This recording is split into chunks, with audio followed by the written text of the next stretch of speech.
श्री स्वामी समर्थ जय जय स्वामी समर्थ. श्री स्वामी समर्थ जय जय स्वामी समर्थ. नमस्कार. श्री स्वामी समर्थ.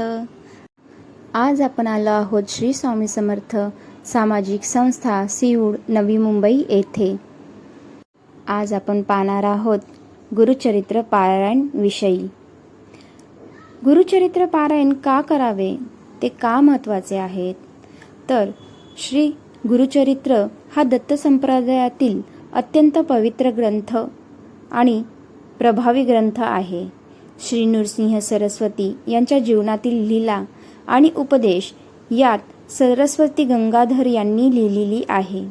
याचे पारायण म्हणजे 7 दिवसात संपूर्ण ग्रंथ वाचन विशेष फलदायी मानले जाते. हे पारायण कधी करायचे असते तर सामान्यतः गुरुवारी सुरू करून बुधवारी समाप्ती करतात.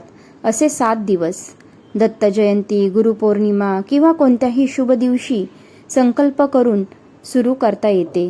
अडचणींच्या काळात तर हे विशेष करावे. तर ह्याचे नियम काय आहेत? तर पारायण काळात ब्रह्मचार्य, सात्विक आहार, जमिनीवर झोपणे, बाहेरचे न खाणे असे काही नियम पाळले जातात. पण श्रद्धा महत्त्वाची. जमेल तसे नियम पाळून वाचले तरी चालते.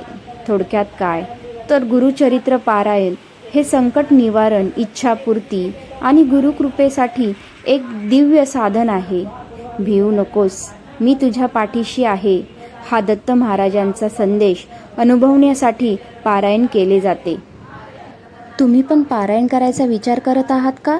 तर मग मला कमेंट करा. श्री स्वामी समर्थ.